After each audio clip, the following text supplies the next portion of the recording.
السلام علیکم دوستو، یقیناً آپ لوگ امریکی ٹی وی چینل کے مشہور زمانہ کارٹون سمپسن کے بارے میں ضرور جانتے ہوں گے۔ اس کارٹون میں کی گئی پیشن گوئیاں کس طرح بالکل درست ثابت ہو رہی ہیں، آج ہم آپ کو اس ویڈیو میں سمپسن کارٹون کی گئی دو اہم پیش گوئیوں کے بارے میں بتائیں گے۔ NAD فیکٹ کی طرف سے تمام دوستوں کو خوش آمدید۔ مزید انفارمیٹیو ویڈیوز دیکھنے کے لیے ہمارے چینل کو لائک، سبسکرائب اور شیئر ضرور کیجیے، شکریہ۔ تو چلیے شروع کرتے ہیں آج کی ویڈیو۔ دوستو، آج ہم اس ویڈیو میں سمپسنز کارٹون کی گئی دو اہم پیش گوئیوں کے بارے میں آپ کو بتائیں گے۔ ہم آپ کو بتائیں گے کہ کس طرح کارٹون کے ذریعے یہودی قوم ساری دنیا کی ذہن سازی کر رہی ہے اور حالیہ دنوں میں ہونے والی غزہ جنگ میں اس کا کیا کردار ہے اور اس کے پیچھے کیا مقاصد چھپے ہوئے ہیں۔ دوستو، آپ جانتے ہیں کہ سمپسن کارٹون امریکی ٹی وی ہسٹری کے ساتھ ساتھ اب عالمی ہسٹری میں بھی بڑا نمایاں مقام رکھتا ہے، کیونکہ اس کارٹون میں دکھائے گئے بہت سارے واقعات حقیقی زندگی میں ہو بہو رونما ہو چکے ہیں۔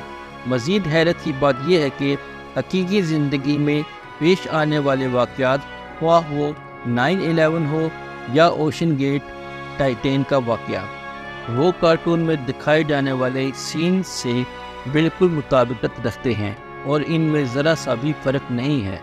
سمپسنز کارٹون میں جہاں اور بہت ساری پیشن گوئیاں کی گئی ہیں، وہاں آپ ایک ویڈیو میں یہ بھی دیکھ سکتے ہیں کہ سمپسنز کارٹون کا مین کریکٹر، جس کا نام ہومر ہے، وہ کسی بھی مذہب کو نہ ماننے والا، بلکہ وہ بائبل، یروشلم، حضرت عیسیٰ اور مقدس مقامات کا مذاق اڑانے والا ایک بڑا آوارہ مزاج آدمی تھا۔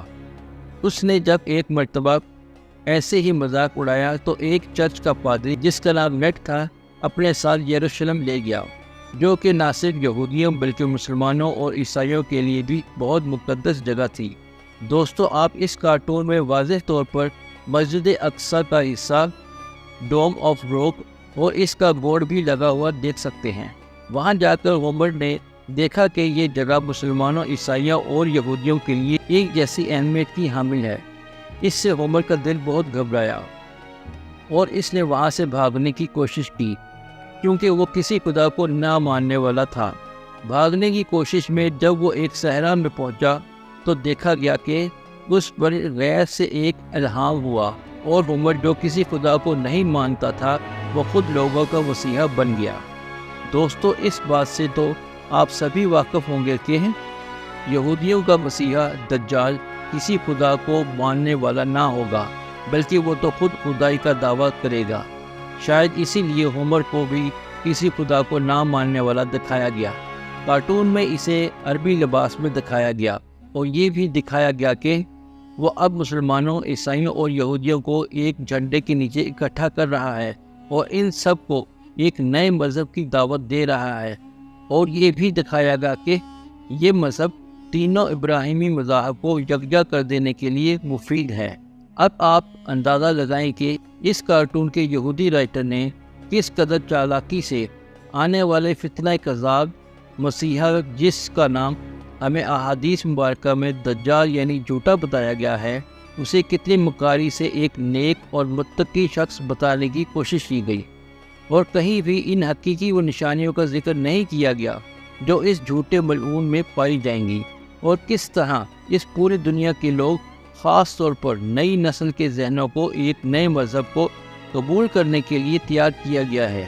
اس سے آپ یہودیوں کی شاطر اور مکار فطرت کا بخوبی اندازہ لگا سکتے ہیں۔ دوستو، اس کے علاوہ اس کارٹون سیریز میں تیسری جنگ عظیم کا منظرنامہ پیش کرنے کے لیے وہ واقعات جو تیسری جنگ عظیم کا سبب بنے، ان میں یہ دکھایا گیا کہ یروشلم یعنی فلسطین میں بغاوت پھوٹ پڑی اور جھڑپیں جنم لے رہی ہیں، اور اس بغاوت کی وجہ یہ دکھائی گئی ہے کہ مسلمانوں نے جان بوجھ کر یہودیوں پر حملہ کیا، جس کا بدلہ لینے کے لیے یہودیوں نے مسلمانوں پر حملہ کر دیا۔ اب آپ کو اندازہ ہو گیا ہوگا کہ موجودہ غزہ اسرائیل جنگ کی کس طرح شاطرانہ انداز میں منظر کشی کی گئی ہے، اور کئی سال پہلے ہی اس دجالی کارٹون میں اس جنگ کا ذکر کرتے ہوئے بڑی مکاری کے ساتھ مسلمانوں کو ظالم دکھایا گیا ہے۔ اب ان دو واقعات سے یہودیوں کی سوچ کا اندازہ لگایا جا سکتا ہے۔ ان کارٹون کلپس سے واضح ہے کہ موجودہ اسرائیل فلسطین جنگ جان بوجھ کر اسرائیل نے بھڑکائی ہے، اور اسی نے مسلمانوں پر ظلم کی انتہا کرتے ہوئے انہیں مزاحمت کرنے پر مجبور کیا۔ ورنہ آپ جانتے ہیں کہ اسرائیل اور فلسطین کے درمیان جھڑپیں تو کافی عرصہ سے چل رہی ہیں، لیکن اسرائیل نے کبھی اتنا وحشیانہ قدم نہیں اٹھایا جیسا کہ اس مرتبہ اٹھایا ہے۔ اس مرتبہ حماس کی جوابی کارروائی میں اسرائیل نے ایک دم اس قدر وحشیانہ اور جارحانہ حکمت عملی اپنائی ہے کہ اس وقت غزہ کے 35 سے 40 لاکھ مظلوم شہری ایک چھوٹی سی پٹی میں نہ صرف محصور ہو کر رہ گئے ہیں، بلکہ اپنے پیاروں کی اجتماعی قبریں بنانے پر بھی مجبور ہو گئے ہیں۔ ان مظلوموں کے پاس بجلی، پانی، خوراک، ادویات اور کوئی بھی طبی سہولت موجود نہیں ہے، اور پورا غزہ اس وقت ایک ملبے کے بہت بڑے ڈھیر کا منظرنامہ پیش کر رہا ہے۔ اور اس سب کی پیشن گوئی یہودی آج سے تقریباً 25 سال قبل ایک کارٹون سیریز میں کر چکی ہیں۔ اس سے صاف ظاہر ہوتا ہے کہ یہ واقعہ در حقیقت اچانک پیش نہیں آیا، بلکہ ایک بہت ہی سوچا سمجھا منصوبہ تھا، جس کو انتہائی احتیاط کے ساتھ ایک مقررہ وقت پر شروع کیا گیا۔ اس علاقے میں جنگ بھڑکانے کا اصل مقصد اس کارٹون سیریز میں دکھایا جا چکا ہے کہ تیسری جنگ عظیم کی بڑی وجوہات میں سے ایک وجہ یہ جنگ ہوگی، یعنی وہ پہلے ہی ساری دنیا کی ذہن سازی کر چکے ہیں کہ یہی وہ جنگ ہوگی جو تیسری عالمی جنگ کی طرف لے جائے گی۔ اب اگر ہم ایک اور پہلو سے دیکھیں تو پتہ چلتا ہے کہ اسرائیل اس سازش میں اکیلا نہیں ہے، بلکہ امریکہ میں اثر و رسوخ رکھنے والی یہودی لابی اپنے تمام تر وسائل کے ساتھ اسرائیل کی پشپناہی کر رہی ہے۔ جیسا کہ آپ جانتے ہیں کہ گزشتہ چند دنوں میں امریکی طیارہ بردار بحری بیڑے جو تعداد میں 11 ہیں، اس میں سے امریکہ 5 بحری بیڑوں کا مشرق وسطی میں زمینی آپریشن سے پہلے ہی حصار بنا کر کھڑا ہو گیا ہے، اور پوری دنیا کو خبردار کر رہا ہے کہ اگر کسی نے اسرائیل کے فلسطین میں حملہ آور ہونے کے معاملہ میں مداخلت کی تو وہ اس مداخلت کرنے والے سے جنگ کرے گا۔ ہو سکتا ہے کہ ان بحری بیڑوں میں ایٹمی ہتھیار بھی موجود ہو۔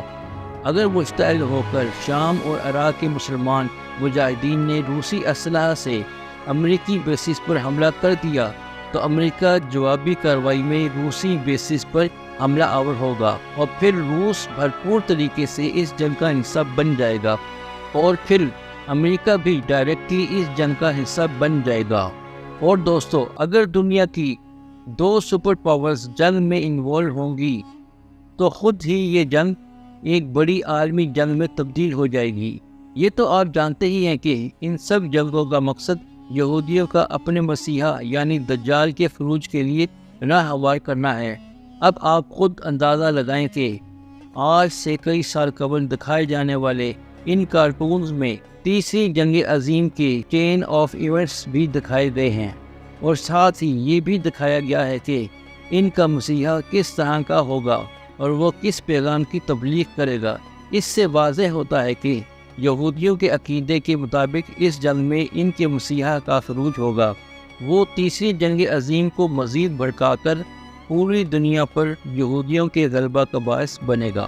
یہ بات تو آپ سب کو معلوم ہے کہ سمپسنز کارٹونز کا رائٹر دراصل ایک یہودی تھا۔ اس نے اس پورے پلان کو ایک کارٹون سیریز کا نام دے دیا اور تمام لوگوں کے ذہنوں کو اس کے مطابق تیار کرنے کی کوشش کی۔ اس سے آپ یہودیوں کی سازشی فطرت کا اندازہ لگا سکتے ہیں کہ یہ کتنا آگے کا سوچتے ہیں اور پوری پلاننگ کر کے چلتے ہیں۔ اس کا مطلب یہ ہے کہ سمپسنز کارٹون میں دکھائے جانے والے وہ تمام واقعات جو حقیقت میں رونما ہوئے وہ کوئی اتفاقیہ یا حادثہ نہیں، بلکہ ایک سوچی سمجھی پلاننگ کا حصہ تھے۔ جبکہ آپ اگر مسلمانوں کا حال دیکھیں تو پوری مسلم دنیا کے حکمران اپنی آنکھوں کے سامنے فلسطینی بھائیوں کی نسل کشی دیکھ کر بھی خاموش ہیں۔ ہر روز ہزاروں فلسطینی جام میں شہادت نوش کر رہے ہیں اور ان پر بے جا ظلم و تشدد ہو رہا ہے، لیکن مسلم حکمرانوں کے کانوں پر جو تک نہیں رینگ رہی۔ اللہ پاک سے دعا ہے کہ ہم سب پر اپنا رحم فرمائے اور ہمیں ہدایت دے اور ہم سب کو یہودی فتنے سے پناہ میں رکھے۔ آمین۔